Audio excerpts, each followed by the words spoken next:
আজকে রান্না করব একদম দেশি তাজা কই মাছ দিয়ে টমেটো দিয়ে রান্না করব। কই মাছকে ভেঙে বেগুন দিয়ে শুটকি দিয়ে রান্না করব আর মিষ্টি কুমড়া ভাজি করব। হ্যালো এভরিওয়ান, আসসালামু আলাইকুম, ওয়েলকাম করছি মাই নিউ ব্লগ। আমার সংসার কেমন আছেন সবাই? আলহামদুলিল্লাহ, আপনাদের দোয়ায় আমরা ভালো আছি।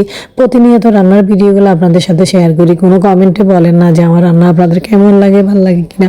অবশ্যই কমেন্ট বক্সে জানাবেন আমার রান্নাগুলো আপনাদের পছন্দ হয় কিনা, আর রান্নার পাশাপাশি কি ভিডিও দিলে সবচেয়ে বেশি ভালো হয় বা আমার পেজে আগানো যাবে সেটা একটু আমাকে কমেন্টে জানাবেন। যারা পুরান ইউজার আছেন তারা অবশ্যই নতুনদেরকে সহযোগিতা করবেন, না হয় আগানো যাবে না। আপনাদের কাছ থেকে আমার অনেক কিছু শেখার আছে, আমি হয়তো বা এখনো অতটুকু পর্যন্ত যেতে পারছি না।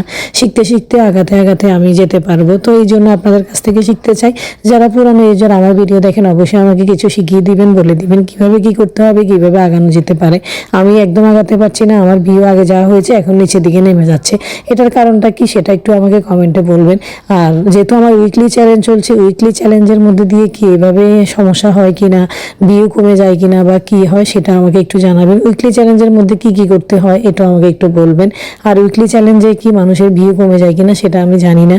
হয়তো আমি কাজ করে যাচ্ছি, ভিডিও দিয়ে যাচ্ছি, দেখা যায় উইকলি চ্যালেঞ্জে আমার কি মানে কি রেজাল্ট আসে ওই অনুপাতে আমি আরও আগাবো। কিন্তু আমি ভিডিও দেওয়া বন্ধ করবো না, আমি সবসময় ভিডিও দিতে থাকবো। তবুও যারা পুরানোরা আছেন আমাকে একটু বলবেন প্লিজ প্লিজ। আমাদের মানে যে ফেজের যারা কাজ করেছে প্রথমত যারা শিখেছে তারা তো জানেনি সব, আমি তো সব কিছু শিখিনি, আমি জানিও না। যার কারণে একটু আমাকে কমেন্টে বলবেন, ঠিক আছে? আর আমার দেশি কই মাছগুলো এত মজা ছিল।